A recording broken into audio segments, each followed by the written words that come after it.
All right, so divorce sucks. I wouldn't know anything about it. Senor single over here, but I digress. The divorce sucks. It happens a lot. Almost half of marriages end up with a split, and more often than not, it happens as a result of one thing: dispute over finances and money. But for athletes, it actually ends up being much worse. We've all heard the statistics about how the majority of pro athletes go broke within 3 to 5 years after retiring, and that happens to about 60 to 80% of players depending on the league, which also happens to be the exact number of athletes who file for divorce after retiring. So while there may not be a one-to-one relationship between the two, it's probably safe to say there's a significant amount of overlap between the number of athletes who go broke and the number of athletes who file for divorce. Now, even if there was a direct correlation between the two, there would obviously need to be room for some outliers. Not all marriages end because of finances. Sometimes two people just don't get along, or they mature differently over time, or they cheated on you and never told you about it until you found way later in the relationship. Maybe right before you were about to make a big decision, like a huge decision. And for Tim Duncan, it was likely just that. Having made a cool $242 million during his 19 years as a Spur, money likely wasn't an issue. Tim Duncan is a smart dude. He had one of the highest IQs I've ever seen from a player, was always extremely thoughtful when he spoke, and generally just kind of carried himself like a smart dude. Sometimes you just know when somebody's smart. Yeah, just how they carry themselves, you feel me? Like, they give off the smart aura. I don't know what that is. I couldn't tell you. I don't think anybody watches my videos and says, that guy right there is smart. But whatever I am, the opposite of that, that's Tim Duncan. So it didn't come as a surprise to hear that he had hired a financial advisor to manage his money as soon as he was drafted in 1997. Feels like a very smart Tim Duncan thing to do. He hired a man named Charles Banks, who for 21 years, at least on paper, had done an unbelievable job managing his clients' money. Banks was a legend in the wine industry, the founding and managing partner of Terrier Capital LLC, an investment firm that focused on unique hospitality and wine property. Charles made a killing through this firm and decided to grab a majority stake in another firm, Game Day Entertainment, a sports marketing and apparel company. Now, the company was still in debt at the time, needing $10 million to climb out the hole and another $5 million to continue operating, meaning they needed $15 million in total. Presenting this as a new investment opportunity for Duncan, he asked him to invest $7.5 million into his new company. Duncan approved, provided that they find a second investor to match his initial investment. Now, this was a smart move by Timmy. Again, bro is just intelligent human being. Like, got all the IQ points. Is there like a max IQ? Is that a thing? If there's such a thing as a max IQ, I think Timmy might have it.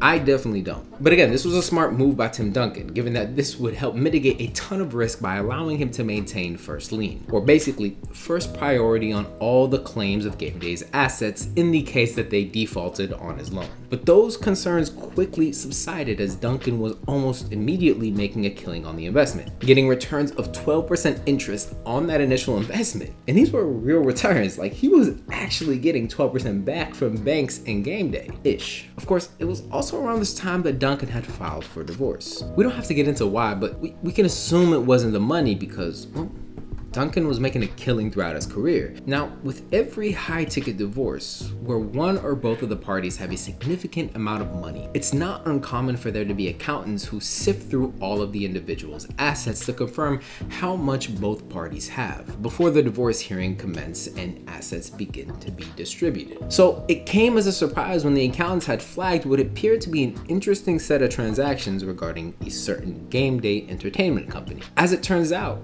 not only had Duncan made a $7.5 million investment, which was agreed upon, but the accountants had also uncovered a subsequent $1.1 million loan soon after, as well as another $6 million loan from Duncan's accounts directly to Game Day Entertainment, and both of those last two transactions happened without any of his knowledge. And to add insult to injury, Charles Banks had collected fees and interest on all these unauthorized payments. So not only was he stealing money, but he was taking fees for stealing money.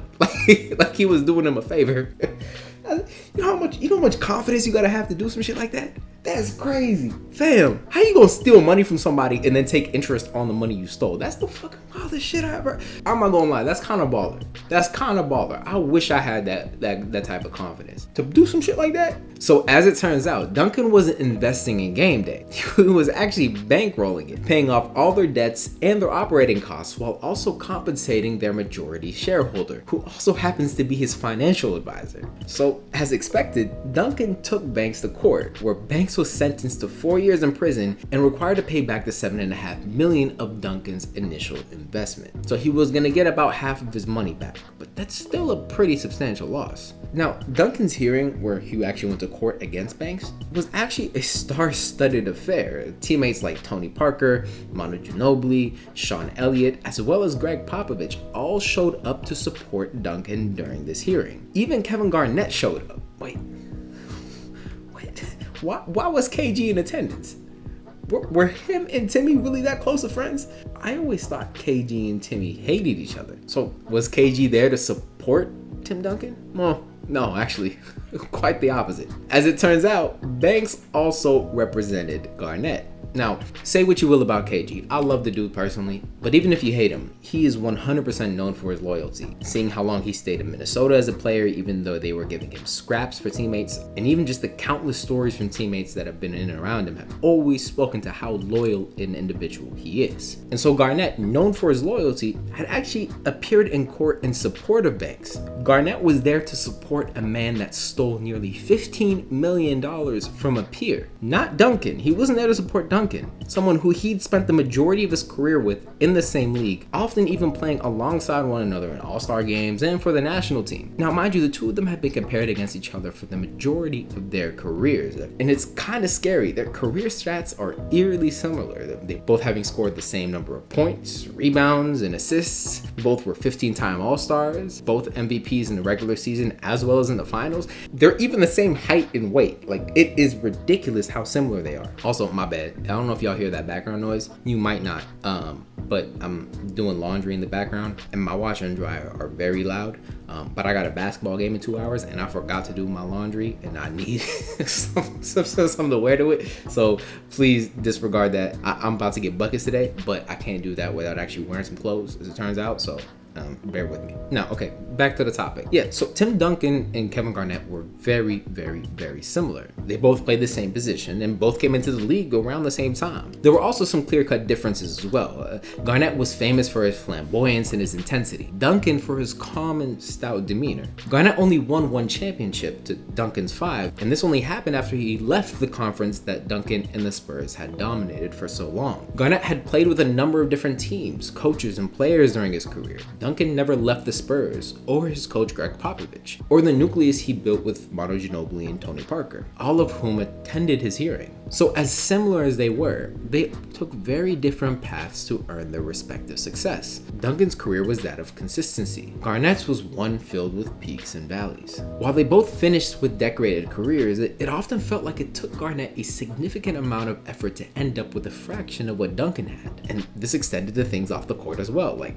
I don't know, getting swindled out of money by the same financial advisor they both shared. Because only a year later, when Garnett was filing for his own divorce, accountants found that Banks had run a similar scheme of funneling money out of Garnett's accounts and into another failing business of Charles Banks. This time, a winery he'd invested in that wasn't doing too hot. Again, it's crazy how similar these stories are happening, right? Like, of course, the two being so similar, it happened in almost the same way. And of course, because of their differences, it wasn't $7 million that Garnett had lost like Tim Duncan. It was $77 million. $77 million. That's how much Garnett had been swindled out of by the same financial advisor he had supported during a hearing about how he'd stole money from another peer of his only a year earlier. That's insane. Look at him dapping him up. He gives him he gives him a hug. Yo, poor guy, man. Yo, you don't get compensated for loyalty. It really sucks, man. I really feel bad for dude. And the worst part is, just like Duncan, Garnett is unlikely to get any of that money back. To this day, Banks has yet to pay a penny back to either player. And sure, you might say 77 million might be a hit Garnett can take, seeing that he made roughly 300 million in his career. I mean, statistically, he made more during his NBA career than almost every single NBA player in the history. But 77 million is still a lot of money. And once you factor in stuff like taxes and potentially money lost in escrow during his career, that 77 million is almost half his net career earnings. Half of his money gone, just like that. And let's not forget, divorce isn't cheap either. Garnett likely not only lost a sizable amount of that remaining money he had, but also other assets such as homes, cars, even potentially shares and other investments he made that were maybe a bit more profitable. So to summarize, the divorces of Tim Duncan and Kevin Garnett is yet another saga of the two seemingly not being able to disassociate from one another. Something like a marriage, which should be completely personal, exclusive, and independent from anything basketball related, still managed to find a way to involve the two of them. The two of them had been compared for their entire lives, and this is no different. And of course, just as in their careers, as well as in divorce, they both ended up in the same spot. Kevin Garnett just had to take a much harder route to get there. All right, y'all. Thank y'all so much for making it through another one of these videos. Again, I would really appreciate it. Jeez, I know that's really loud. I'm sorry. I apologize. Let's wait for that to finish.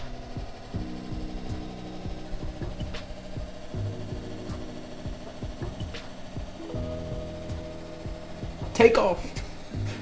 Elon Musk, Bezos. Oh shit.